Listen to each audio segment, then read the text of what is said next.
ఆకాశవాణి ప్రాంతీయ వార్తలు చదువుతున్నది కె సుమ. ముఖ్యాంశాలు. ఆంధ్రప్రదేశ్లోని విశాఖపట్నం వేదికగా ఈరోజు జరిగే జాతీయ సముద్ర ఆహార ఎగుమతుల కార్యశాలలో కేంద్ర మంత్రులు, ముఖ్యమంత్రి పాల్గొంటారు. పాలమూరు రంగారెడ్డి ఎత్తిపోతల పథకంలోని ప్రధాన పనులను పూర్తి చేయాలని తెలంగాణ ముఖ్యమంత్రి ఏ రేవంత్ రెడ్డి అధికారులను ఆదేశించారు. ఆంధ్రప్రదేశ్ విమానయాన విధానం 2026కు రాష్ట్ర మంత్రివర్గం ఆమోదం తెలిపింది. ప్రపంచ పర్యావరణ దినోత్సవాన్ని ఈరోజు జరుపుకుంటున్నాం.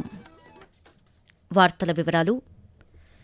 ఆంధ్రప్రదేశ్లోని విశాఖపట్నం వేదికగా జాతీయ సముద్ర ఆహార ఎగుమతుల కార్యశాల ఈరోజు నుంచి ప్రారంభం కానుంది.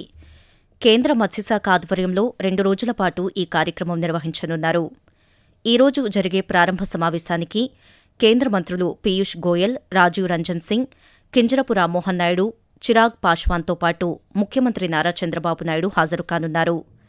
సముద్ర ఆహార ఉత్పత్తుల ఎగుమతుల విస్తరణ, విలువ ఆధారిత ఉత్పత్తుల అభివృద్ధి, అంతర్జాతీయ ప్రమాణాలు, అంకుర సంస్థలు, ఎంఎస్ఎంఈల ప్రోత్సాహం వంటి అంశాలపై ఈ సమావేశంలో చర్చలు జరగనున్నాయి. ఆంధ్రప్రదేశ్ ముఖ్యమంత్రి నారా చంద్రబాబు నాయుడు ఈరోజు విశాఖపట్నం జిల్లాలో పర్యటిస్తారు. ఇందులో భాగంగా సముద్ర ఆహార ఎగుమతులపై జరగనున్న జాతీయ సదస్సుకు హాజరు కానున్నారు.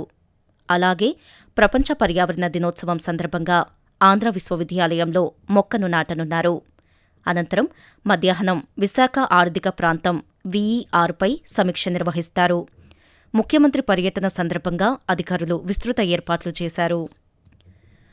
పాలమూరు రంగారెడ్డి ఎత్తిపోతల పథకంలోని ప్రధాన పనులను పూర్తి చేసి నార్లాపూర్ నుంచి ఉదండాపూర్ జలాశయం వరకు కృష్ణా జలాలు చేరేలా చర్యలు చేపట్టాలని తెలంగాణ ముఖ్యమంత్రి రేవంత్ రెడ్డి అధికారులను ఆదేశించారు. నాగర్ కర్నూల్ జిల్లా సోమశిలలో ఉమ్మడి పాలమూరు జిల్లా నీటి ప్రాజెక్టులపై ముఖ్యమంత్రి నిన్న సమీక్షా సమావేశం నిర్వహించారు. ఈ సందర్భంగా ముఖ్యమంత్రి మాట్లాడుతూ ప్రాజెక్టుల పూర్తికి భూసేకరణకు అత్యంత ప్రాధాన్యమివ్వాలని, మిగిలిన పునరావాస పనులను 2 నుంచి 3 నెలల్లో పూర్తి చేయాలని సూచించారు.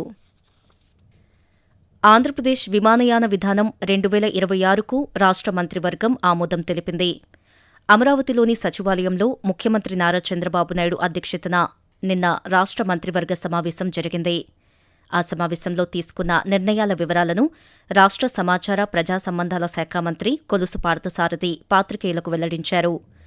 వచ్చే నెల 1వ తేదీ నుంచి వీబీజీ రామ్జీ పథకం అమలుకు ఆమోదం తెలిపిందని చెప్పారు.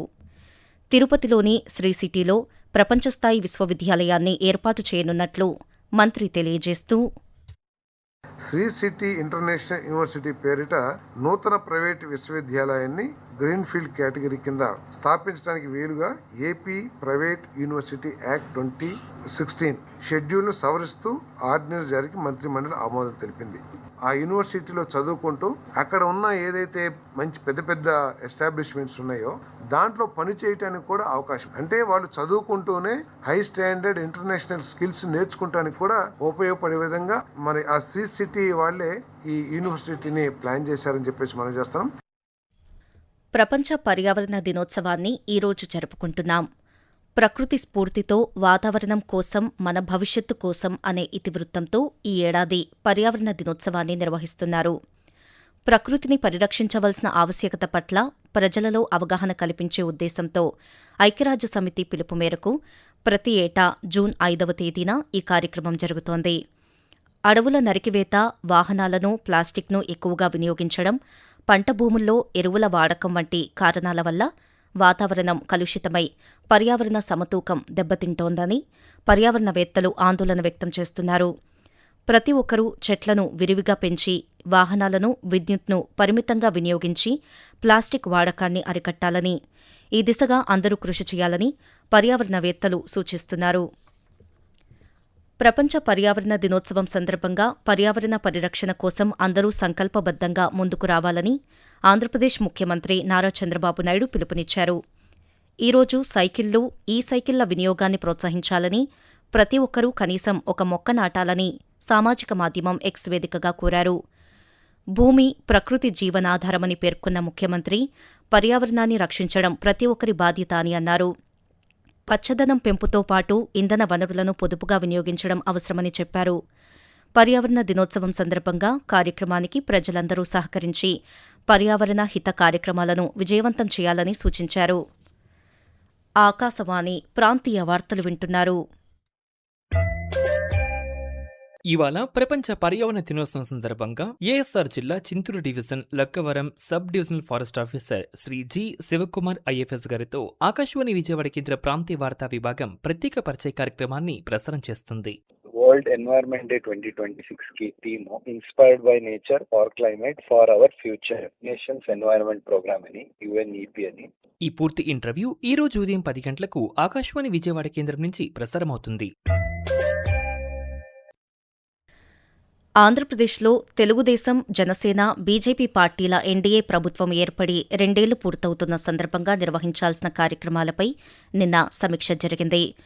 గుంటూరు జిల్లా ఉండవల్లిలోని ముఖ్యమంత్రి క్యాంపు కార్యాలయంలో జరిగిన ఈ సమావేశంలో ముఖ్యమంత్రి నారా చంద్రబాబు నాయుడు, ఉప ముఖ్యమంత్రి కె పవన్ కళ్యాణ్, బీజేపీ ఆంధ్రప్రదేశ్ అధ్యక్షులు పీవీఎన్ మాధవ్ పాల్గొన్నారు. సమావేశం అనంతరం ఆ వివరాలను పౌర సరఫరాల శాఖ మంత్రి నాదెండ్ల మనోహర్ పాత్రికేయులకు వెల్లడిస్తూ రాష్ట్ర ప్రభుత్వం ఏర్పడి 2 సంవత్సరాలు ఎన్డీఏ కూటమి ఏర్పడిన సందర్భంగా అభివృద్ధి మరియు సంక్షేమం రెండింటిపైన కూడా క్షేత్రస్థాయిలో ప్రజలకి మరింత దగ్గరయ్యే విధంగా చేసిన కార్యక్రమాలు ప్రజలకి చేరే విధంగా ఒక కార్యాచరణ సిద్ధం చేయమని చెప్పడం జరిగింది. 9వ తారీఖు నుంచి 20వ తారీఖు వరకు ఈ జరబోయే కార్యక్రమాల్లో భాగంగా 3 బహిరంగ సభలు 9వ తారీఖున తిరుపతిలో, 12వ తారీఖున అమరావతిలో, 15వ తారీఖున విశాఖపట్నంలో ఈ 3 సభలు కూడా నిర్వహించడమే కాకుండా వివిధ జిల్లాల్లో 24 మాసాల్లో మేము అందించిన అనేక అభివృద్ధి సంక్షేమ కార్యక్రమాలు నిర్వహించే విధంగా ఒక బాధ్యతతోటి పాల్గొనాలి. ప్రపంచ పర్యావరణ దినోత్సవం సందర్భంగా ఆంధ్రప్రదేశ్లోని అన్ని ఆసుపత్రుల్లో విస్తృతంగా మొక్కలు నాటాలని వైద్యారోగ్య శాఖ మంత్రి సత్యకుమార్ యాదవ్ అధికారులను ఆదేశించారు. పర్యావరణ పరిరక్షణ, కాలుష్య నియంత్రణ, నీటి సంరక్షణ, ఇంధన పొదుపు, వ్యర్థాల నిర్వహణపై ప్రజల్లో అవగాహన కల్పించే కార్యక్రమాలు నిర్వహించాలని నిన్న ఒక ప్రకటనలో సూచించారు. సిబ్బంది, విద్యార్థులు, రోగులు, సందర్శకులకు మొక్కలను పంపిణీ చేయాలని కూడా సూచించారు. తెలంగాణలో రిజిస్ట్రేషన్ ఛార్జీలను పెంచే ఆలోచన ప్రభుత్వానికి లేదని రెవెన్యూ శాఖ మంత్రి పొంగులేటి శ్రీనివాసరెడ్డి స్పష్టం చేశారు. హైదరాబాదులోని గచ్చిబౌలిలో నిర్మాణంలో ఉన్న ఇంటిగ్రేటెడ్ సబ్ రిజిస్టార్ కార్యాలయ పనులను పరిశీలించిన అనంతరం మంత్రి నిన్న పాత్రికేయులతో మాట్లాడారు. ప్రజలకు వేగవంతమైన, పారదర్శకమైన సేవలు అందించేందుకు రెవెన్యూ వ్యవస్థలో సమూల మార్పులు చేపడుతున్నామని తెలిపారు. భూముల విలువలను శాస్త్రీయ విధానంలో సవరించామని, ప్రజలపై అదనపు భారం పడకుండా నిర్ణయాలు తీసుకున్నామని చెప్పారు. భూముల విలువలపై అభ్యంతరాలు, ఫిర్యాదుల కోసం toll free number 1800-599-4788, WhatsApp number 8247619983ను సంప్రదించాలని సూచించారు. వాతావరణం. ఉపరితల ఆవర్తనం ప్రభావంతో ఆంధ్రప్రదేశ్లోని పలు జిల్లాల్లో ఈరోజు తేలికపాటి నుంచి ఒక మోస్తరు వర్షాలు కురిసే అవకాశముందని రాష్ట్ర విపత్తుల నిర్వహణ సంస్థ తెలిపింది. పోలవరం, కాకినాడ, తూర్పుగోదావరి, ఏలూరు, కృష్ణా, ఎన్టీఆర్, గుంటూరు తదితర జిల్లాల్లో పిడుగులతో కూడిన వర్షాలు పడే అవకాశముందని పేర్కొంది. అలాగే రాష్ట్రంలోని పలు ప్రాంతాల్లో ఎండల తీవ్రత కొనసాగుతోందని మార్కాపురం జిల్లా నందనమారెళ్లలో నిన్న అత్యధికంగా 44.7 డిగ్రీల సెల్సియస్ గరిష్ట ఉష్ణోగ్రత నమోదైనట్లు విపత్తుల నిర్వహణ సంస్థ వెల్లడించింది. తెలంగాణలోని పశ్చిమ, దక్షిణ జిల్లాల్లో ఈరోజు అక్కడక్కడా భారీ వర్షాలు కురిసే అవకాశముందని హైదరాబాద్ వాతావరణ కేంద్రం తెలిపింది. రంగారెడ్డి, సంగారెడ్డి, మెదక్, కామారెడ్డి, మహబూబ్ నగర్, నాగర్ కర్నూల్ జిల్లాలకు ఆరెంజ్ హెచ్చరికను జారీ చేసింది. ప్రాంతీయ వార్తలు ముగించే ముందు ముఖ్యాంశాలు మరోసారి. ఆంధ్రప్రదేశ్లోని విశాఖపట్నం వేదికగా ఈరోజు జరిగే జాతీయ సముద్ర ఆహార ఎగుమతుల కార్యశాలలో కేంద్ర మంత్రులు, ముఖ్యమంత్రి పాల్గొంటారు. పాలమూరు రంగారెడ్డి ఎత్తిపోతల పథకంలోని ప్రధాన పనులను పూర్తి చేయాలని తెలంగాణ ముఖ్యమంత్రి ఏ రేవంత్ రెడ్డి అధికారులను ఆదేశించారు.